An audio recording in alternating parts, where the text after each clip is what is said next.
ఉద్దేశించి ప్రసంగించాల్సిందిగా మన నగరి నియోజకవర్గ గౌరవ ఎమ్మెల్యే గౌరవనీయులు శ్రీ గాలి భానుప్రకాష్ నాయుడు గారిని కోరుకుంటున్నాము.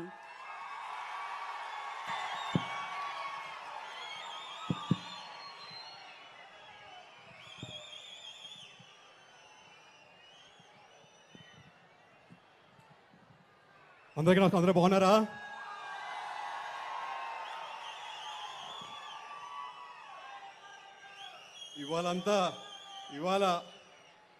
ఇవాళ మన నగరికి విచ్చేసిన గౌరవ ముఖ్యమంత్రి వాళ్ళు నారా చంద్రబాబు నాయుడికి మనందరి తరఫున స్వాగతం పలకడం నా అదృష్టంగా భావిస్తా ఉన్నా.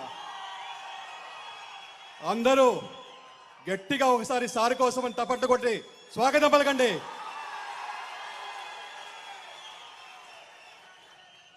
నిజంగా చెప్పాలంటే నేను బాబు గారికి వీరాభిమాని, లోకేష్ గారికి విధేయుణ్ణి.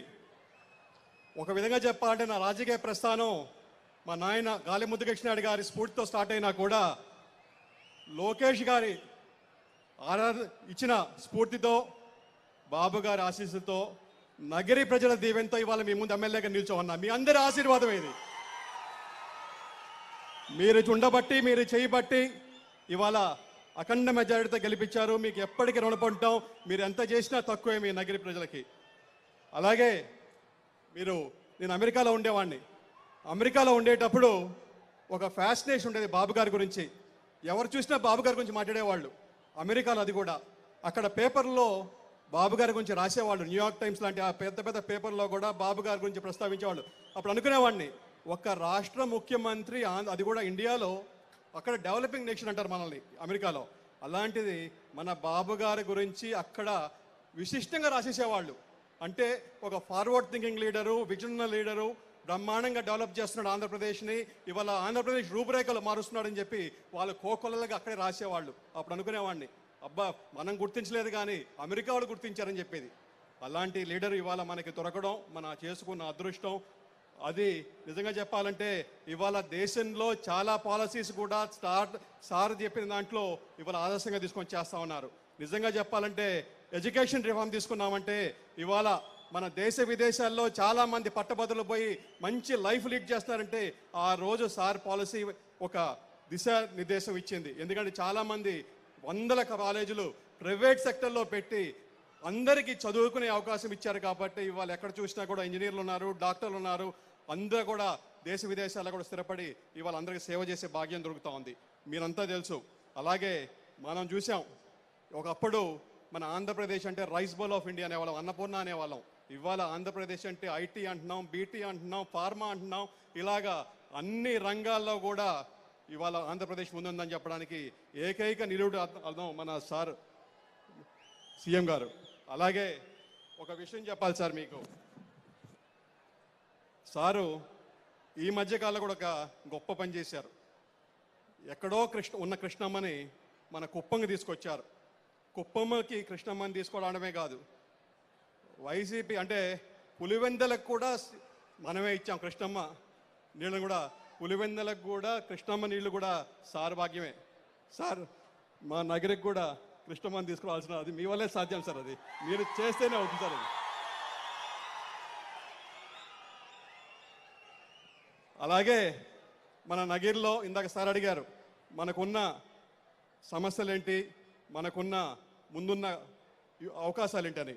మాకు అన్నిటికన్నా పెద్ద అవకాశం కోసల్ నగరంలో మాకు ఆల్రెడీ ఇండస్ట్రియల్ ల్యాండ్ అక్వైర్ చేశాం సార్. ఒక 2500 ఎకరాలు అక్వైర్ చేశాము. ఇంకొక 2500 ఎకరాల దాకా చేయొచ్చు. అంటే 5000 ఎకరాలు మనం కోసల్ నగరంలో రెడీగా ఉంది సార్. అక్కడ 100 కిలోమీటర్ల లోపు 2 ఎయిర్పోర్ట్లు ఉన్నాయి, 2 సీపోర్ట్లు ఉన్నాయి, 2 హైవేలు ఆనుకొని ఉన్నాయి సార్. ఎక్కడ కూడా నాకు తెలిసి 3వ ఎయిర్పోర్ట్ కూడా రాబోతా ఉంది. ఇక్కడ నుంచి బెంగళూరు పోవాలని కూడా 2.5 గంటే. ఎక్కడా లేదు ఇంత జాగ్రఫికల్ అడ్వాంటేజ్. అది కాకుండా మన నగిరి నుంచి వేలాది మంది రోజు 100 బస్సుల్లో అటు రేణిగుంట కానీ, ఇటు చెన్నై కానీ, ఇటు అరకోణం కానీ పోయి పని చేసుకుంటూ వస్తున్నారు. వాళ్ళకి కానీ ఇక్కడే కానీ ఉపాధి చూపించగలిగితే ఇక్కడే పని చేసుకునే ఉండే భాగ్యం కూడా కదులుతుంది సార్. అలాగే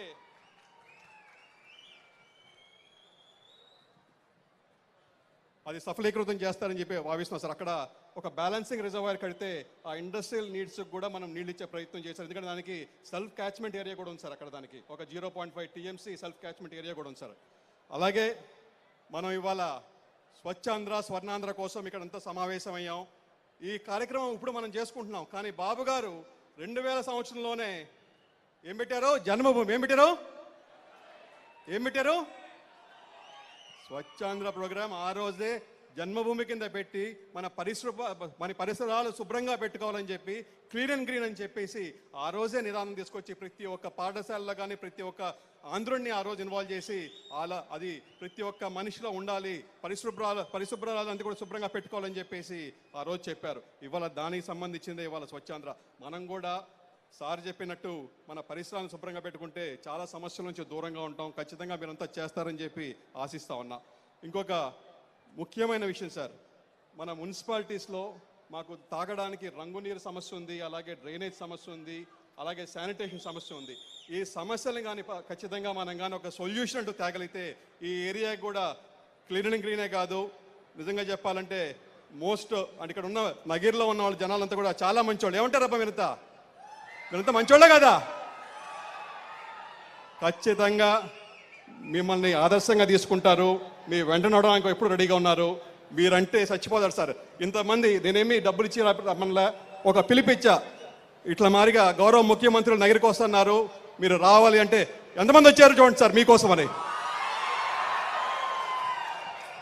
దీనికి ఇంతమంది బయట ఆగిపోయినారు సార్. ఇప్పుడు ఎంతమంది ఉన్నారు అంతమంది. మీ సెక్యూరిటీ వాళ్ళు కొద్దిగా టైట్ చేశారు సార్. ఇంతమంది వచ్చారంటే కేవలం మీ మీద చూపిస్తున్న వెల్లబుకిన అభిమానం. అందరు గట్టిగా జై చంద్రబాబు అనండి ఇంకోసారి. థ్యాంక్ యూ అన్న. మీ అందరికి కూడా ధన్యవాదాలు. జై హింద్, జై Chandrababu. Thank you very much sir. మరి సభను ఉద్దేశించి ప్రసంగించాల్సిందిగా చిత్తూరు పార్లమెంటు నియోజకవర్గ సభ్యులు గౌరవనీయులు శ్రీ దగ్గుమళ్ళ ప్రసాదరావు గారిని కోరుకుంటున్నాము. అందరికీ నమస్కారం. గౌరవనీయులైన